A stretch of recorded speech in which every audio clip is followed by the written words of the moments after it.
Muy buenas noches, amigos del Círculo de Cine, Miguel Contreras Torres. Bienvenidos a la sesión número 13 del Seminario de Lectura Cine Latinoamericano. Hoy es miércoles 25 de junio de 2025, en el que estamos revisando el libro Tradición y Modernidad en el Cine de América Latina, publicado por el Fondo de Cultura Económica en México, año 2003, obra de el investigador Paulo Antonio Paranaguá. Hoy vamos a revisar, justo siguiendo las sesiones, el capítulo 13 titulado Movimiento. Estamos en la página 232 de este libro, en el que Paranaguá nos dice que el Cinema Novo fue el primer movimiento cinematográfico latinoamericano. Fue algo más que un grupo o una generación. Dice que tampoco fue una escuela artística. En Brasil, solo el manifiesto de fundación de la Atlántida de 1943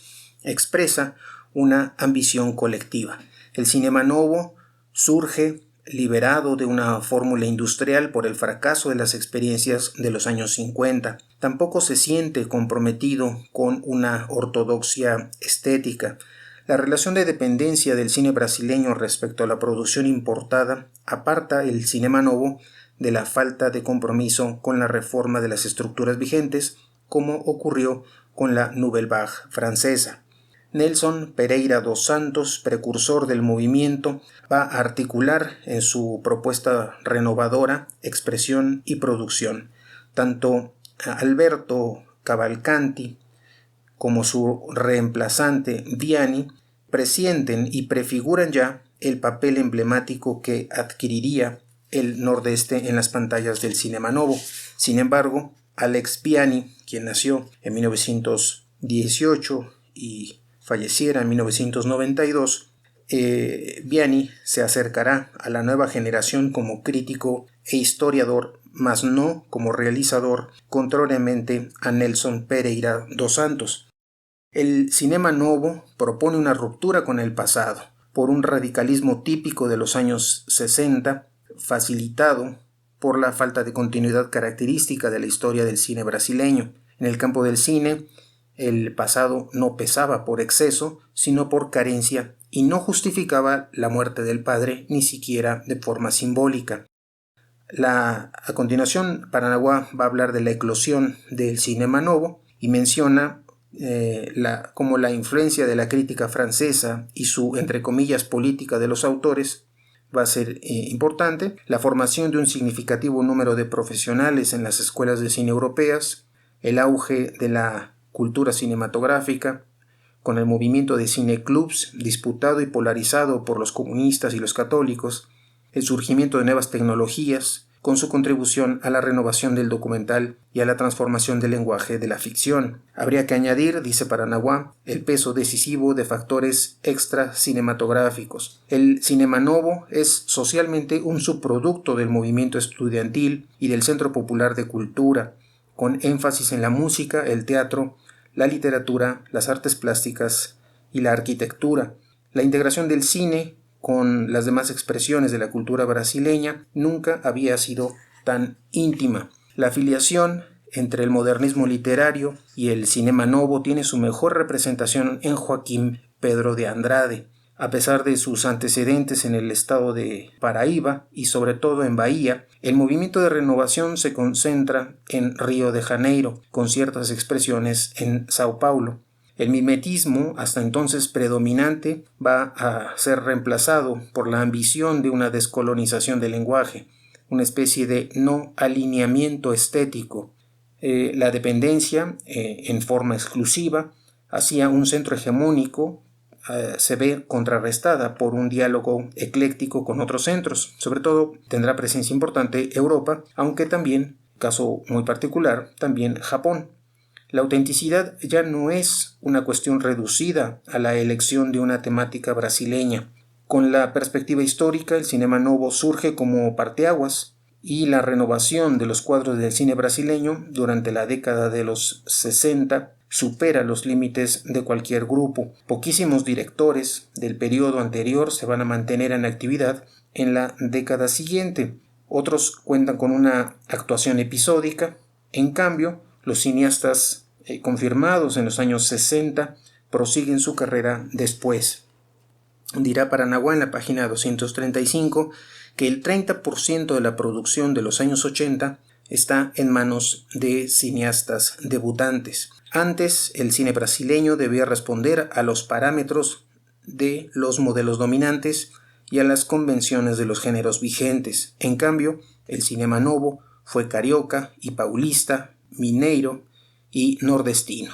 Nos dice también que los mismos realizadores eran personalidades creativas en movimiento, siempre en búsqueda de nuevos desafíos temáticos y estilísticos. Cada filme era a menudo la negación del anterior. La ausencia del dogmatismo y del prejuicio estético parecía entonces absoluta en este cinema novo. Menciona también en la página 236 que la crisis del sistema de estudios y del cine de géneros precipita la implosión de los códigos narrativos tradicionales. Las experimentaciones del lenguaje privilegian la puesta en escena como instancia fundamental y al realizador como figura principal del proceso de creación. El cinema novo se aleja de los esquemas militantes nacionales e internacionales, mientras Julio García Espinosa defiende un, entre comillas, cine imperfecto en 1969. Glauber Rocha pasa de la, entre comillas, estética del hambre, 1965, a la, entre comillas, estética del sueño, 1971, sin renunciar a la palabra ni a la prioridad estética. La madurez llega pronto, en el lapso de 3 años. La maduración no significa solamente la creación de nuevas formas, sino también la inserción de las obras en el campo cultural y en la coyuntura histórica, su capacidad de diálogo y resonancia con otras expresiones artísticas. En la página 237 hablará de la censura y la represión que llegan al auge después de 1968, cuando el cinema novo se encamina hacia el tropicalismo o el exilio. Después del golpe de 1964, el cine empieza una reflexión autocrítica sobre el fracaso del populismo nacionalista y los impases de la lucha armada. Después, el cinema novo se suma a la vanguardia musical y teatral del tropicalismo, produciendo reformulaciones o representaciones conflictivas de la historia y la formación nacional. Los protagonistas del cinema novo proponen a principios de la nueva década una revisión del indigenismo romántico, de los mitos patrióticos, de la tradición rural, pero el cuestionamiento de la novísima generación, el llamado Udugrudi, una corruptela sarcástica de underground, o cinema marginal, parece apresurada en dar vuelta a la página de los años 60. El recurso a la alegoría pierde el aliento totalmente o totalizante en función de una creciente fragmentación. Así se consuma el divorcio entre la vanguardia experimental y el público que el cinema novo pretendía superar y que solo la música popular brasileña supo evitar. En la página 238 menciona que en términos generacionales los años 20 corresponden a los fundadores del movimiento modernista. Son ellos los idealizadores de una política cultural nacionalista. La generación de la revista Clima, a partir de los 40, parece tener una relación conflictiva con el modernismo. El grupo de Clima, al que pertenece Paulo Emilio Sales Gómez, modifica el eje creativo. Pasa de la ficción, la poesía, la composición y la figuración a la crítica literaria, artística, teatral y cinematográfica. El surgimiento del cinema novo se inscribe en la sucesión, incluso en la filiación directa del modernismo. Se inscribe explícita y abiertamente en la continuidad de la literatura brasileña contemporánea, marcada por la refundación cultural simbolizada por el propio modernismo. La tradición literaria es fuente inagotable de estímulo e inspiración para los realizadores del cinema novo. Toda la vocación rupturista, encarnada por la generación del 60 en el ámbito social, político e incluso en el cinematográfico, se volvía diálogo fructífero y hasta respetuoso con la literatura nacional. Solamente en las letras contemporáneas veían los cineastas de formación neorrealista o vanguardista antecedentes válidos para el proyecto radical de descolonización cultural que estaban propugnando.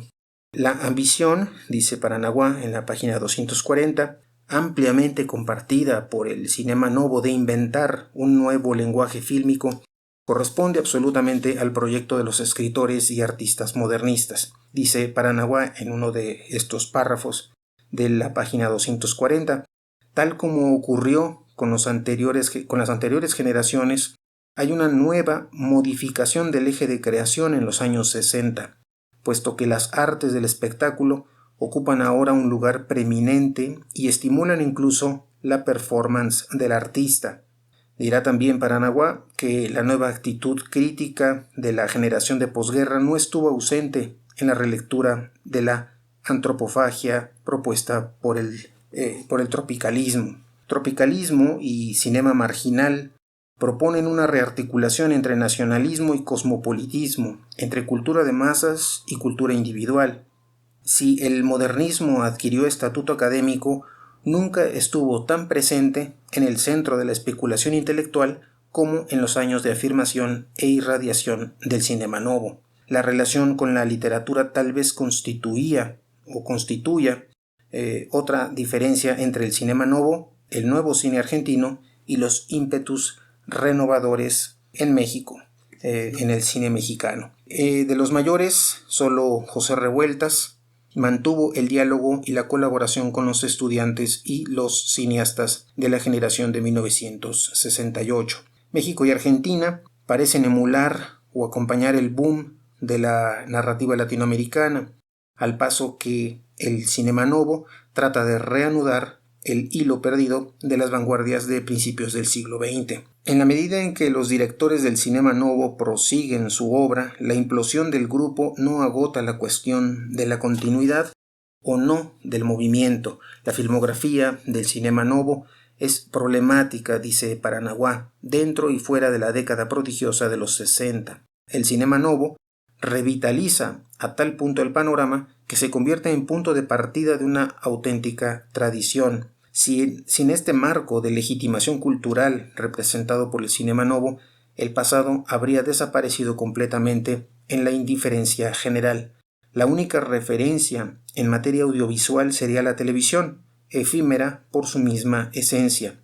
La introducción del cine en la Universidad Brasileña, su integración en el pensamiento académico, revelan también el impacto de la década de los 60. A pesar de su pretensión a una ruptura radical, el Cinema Novo dio consistencia a la tradición fílmica local y culmina este capítulo Paranaguá mencionando que la diversidad de los 90 encuentra sus raíces en el pluralismo de los 60. Ahí la relación de derivación de esta pluralidad en la década de 1960 en la diversidad que se encuentra en la década de 1990. Hasta aquí la revisión de este capítulo titulado Movimiento, capítulo 13 del libro Tradición y Modernidad en el Cine de América Latina, de Paulo Antonio Paranaguá, publicado por el Fondo de Cultura Económica en México en el año 2003. Bien, de esta manera terminamos esta sesión del seminario y los invito a seguirlo el día de mañana para ya ir hacia la revisión del penúltimo capítulo de este libro. Mientras tanto, que tengan excelente noche y hasta el día de mañana.